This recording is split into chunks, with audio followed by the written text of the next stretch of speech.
আমাদের বাংলা একটা কথা বলে, যা করে আল্লাহ।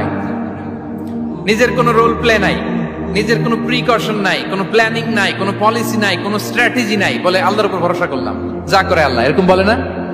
এই যে যা করে আল্লাহ বলে যে তাওয়াক্কুল করলেন, এটা বিষ্ণু ঈসা ইসলামের শিখানো পন্থায় তাওয়াক্কুল হয়েছে? কথা বলেন, হয়েছে? বিষ্ণু ঈসা ইসলাম তো অপারগতা, দারিদ্রতা, অলসতা, অকর্মণ্যতা থেকে আল্লাহর কাছে পানাহ চেয়েছেন। তা আপনি এটা কি তাওয়াক্কুল করলেন? এটা তাওয়াক্কুল হয়নি। তাওয়াক্কুলের একটা সুন্দর পিকচার আমি আপনাদের সামনে এখন উপস্থাপন করব, আপনারা যদি একটু মনোযোগী হন। মনোযোগ আছে তো সবার? তাওয়াক্কুল কিভাবে করতে হয় আমরা একটু বিষ্ণু ঈসা ইসলামের বায়োগ্রাফি থেকে দেখি। রাসূল সাল্লাল্লাহু আলাইহি ওয়াসাল্লামের হিজরতের ঘটনাটা আমি 1 মিনিটে একটু আপনাদেরকে সংক্ষেপে শোনাই, যে তাওয়াক্কুল কিভাবে তিনি করেন। ইসলামে তাওয়াক্কুল হচ্ছে কর্মশেষে ফলাফলের জন্য আল্লাহর উপর নির্ভর করা। কারণ আমি কাজ করলাম, ফলাফল পজিটিভ হইতে পারে, নেগেটিভ হইতে পারে, ওটা নির্ধারণ করবে কে? ফয়সালা দেয় কে? তাহলে আমরা দেখি যে বিষ্ণু ঈসা ইসলাম তিনি কিভাবে তাওয়াক্কুল করেছেন। যেদিন তিনি হিজরত করবেন, রাসূল সাল্লাল্লাহু আলাইহি ওয়াসাল্লামকে অনুমতি দেয়া হলো, সেদিন হিজরতের অনুমতি যে তিনি পেয়েছেন, মাইগ্রেশনের অনুমতি যে তিনি পেয়েছেন, এটা জানানোর জন্য তিনি আবু বকরের ঘরে চলে গেলেন দুপুরবেলা। কখন? প্রশ্নের উত্তর দিতে হবে, কখন?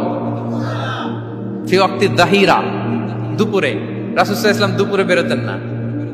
শুধু রাসূল সাল্লাল্লাহু আলাইহি ওয়াসাল্লামই না, আরবের লোকেরা দুপুরে বের হতো না, কারণ ওইটাকে বলা হতো ওয়াক্তুল কাইলুলা। আমরা পাওয়ার ন্যাপ নেই না, এই পাওয়ার ন্যাপের টাইম ছিল তখন। বাইরে প্রচন্ড রোদ, কেউ বেরোতো না, বিষ্ণু ঈসা ইসলাম বেরোতেন না। দেখেন বিষ্ণু ঈসা ইসলাম ওনার চিরাচরিত অভ্যাসকে, হ্যাবিটকে ব্রেক করে দুপুরে বেরোলেন। বিষ্ণু ঈসা ইসলাম কখনো মাস্ক পরতেন না, মানে মুখ ঢেকে চলতেন না, সবসময় মুখ খোলা। ওই দিন তিনি মাস্ক পরে বেরোলেন। মুতাকান্নিআন, খারাজা মুতাকান্নিআন, মানে রুমাল দিয়ে মুখটাকে ঢেকে বেরোলেন। দুপুরবেলা বেরোলেন, মানুষের চোখের সামনে যেন তিনি না পড়েন। দুপুরে বেরোলেন, মুখ ঢেকে বেরোলেন। আবু বকর রাদিয়াল্লাহু তাআলা আনহুর ঘরে যেয়ে বললেন, উযিনা লি বিল খুরুজ। আবু বকর, অনুমতি দেয়া হয়েছে, ঘরে কারা কারা আছে একটা কথা বলবো, সবাইকে বের করে দাও। আখরিজ মান ফিল বাইত। আবু বকর বললেন, ইয়া রাসূলুল্লাহ, ঘরে তো আপনার ফ্যামিলি। আয়েশা রাদিয়াল্লাহু তাআলা আনহার সাথে ততদিনে বিয়ে হয়ে গিয়েছে, কিন্তু সংসার শুরু হয়নি। দে আর পার্ট অফ ইউর ফ্যামিলি, আপনার সংসার, আয়েশা, আসমা। তখন তিনি আশা ফিরে পেলেন, বললেন ঠিক আছে, তাহলে শোনো, উযিনা লি বিল খুরুজ, অনুমতি দেয়া হয়েছে, আমি থাকবো সাথে? রাসূল সাল্লাল্লাহু আলাইহি ওয়াসাল্লাম বললেন, হ্যাঁ তুমি থাকবে। ওই দিন রাতে ওনারা বের হলেন। মক্কা থেকে মদিনা একদিকে, উনি বেরোলেন আরেক দিকে। ধরেন মক্কা থেকে মদিনার রাউট হচ্ছে এইদিকে, আমরা তো এইদিকেই বেরোবো নাকি? কথা কি বুঝতেছেন? বিষ্ণু বেরোলেন কোন দিকে? এইদিকে। সুবহানাল্লাহ বললেন না? এজন্য আবেগ একটু কন্ট্রোল করতে হবে। আবেগ আর বিবেকের সমন্বয় লাগবে, প্রপার স্ট্র্যাটেজি লাগবে, ওয়েল প্ল্যানিং লাগবে, তাহলেই সেই নেতৃত্ব আবার মুসলিমদের হাতে আল্লাহ ফিরিয়ে দিবে। মক্কা থেকে মদিনা এদিকে, বিষ্ণু বেরোলেন এদিকে। বের হয়ে চলে গেলেন গারে সাউরে, সেখানে তিনি থাকবেন। এগুলো হচ্ছে বিষ্ণু ঈসা ইসলামের প্রিকশন। এবার দেখেন আবু বকরের প্রিকশন কি ছিল। আবু বকর রাদিয়াল্লাহু প্ল্যান করলেন, বিষ্ণুনবী যেহেতু 3 দিন এই গারে সাউরে থাকতে চান, রাত্রিবেলা বের হয়ে তো ওনার অবস্থান শুরু করলেন, তাহলে 3 দিন মক্কায় আমাদের ব্যাপারে কি বলে, কে কি বলে, এটা আমাদের জানার দরকার আছে না নাই? ওনার ছোট্ট ছেলে আব্দুল্লাহকে উনি অ্যাসাইন করলেন। Abdullah, now you have a very, খুবই গুরুত্বপূর্ণ একটা দায়িত্ব তোমাকে পালন করতে হবে। কি? তুমি সকালবেলা মক্কার বাজারে যে এই দোকানে যাবা, ওই দোকানে যাবা, ওই দোকানে যাবা, দেখবা যে মক্কার কুরাইশরা কে কি বলে, কারণ তারা তো আমাদেরকে খুঁজবে, তন্ন তন্ন করে খুঁজবে। তারা কে কি বলে এই তথ্যটা এসে আব্দুল্লাহ তুমি আমাদেরকে দিয়ে দিবে।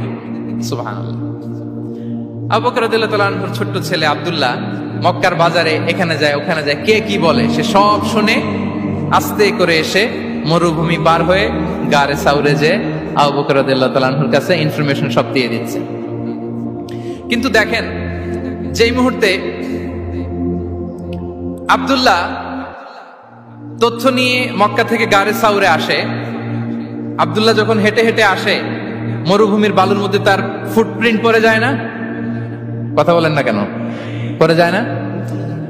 তা আবু জাহেল, উতবা সাইবার তো বেশি কষ্ট করা লাগে না, তারা খুঁজতে খুঁজতে যখন আব্দুল্লাহর ফুটপ্রিন্ট পেয়ে যায়, ছোট্ট বাচ্চার ফুটপ্রিন্ট, এটা ফলো করলেই তো আবু বকর আর মোহাম্মদ। ঠিক কিনা? সুবহানাল্লাহ। আবু বকর রাদিয়াল্লাহু তাআলা আনহুর প্ল্যানিং দেখেন। তিনি যেমনি ছোট্ট আব্দুল্লাহকে ইনফরমেশন গ্যাদার করার জন্য সেট করলেন, তিনি উনার একটা রাখালকে সেট করলেন, তার নাম হচ্ছে আমির ইবনে ফুহায়রা। আমির ইবনে ফুহায়রাকে তিনি অ্যাসাইন করে বললেন, আমির, আব্দুল্লাহ যখন সকালবেলা আমাদেরকে ইনফরমেশন দিয়ে চলে যাবে, তুমি আমার ছাগলগুলোকে এনে মরুভূমির এই জায়গায় একটু চালাবা, তাহলে ওইখানে আর আব্দুল্লাহর ছোট্ট বাচ্চার ফুটপ্রিন্ট থাকবে না, ওখানে আমার ছাগলগুলোর ফুটপ্রিন্ট থাকবে। সুবহানাল্লাহ। এত আসতে বললে হবে? আল্লাহু আকবার, আল্লাহু আকবার, আল্লাহু আকবার।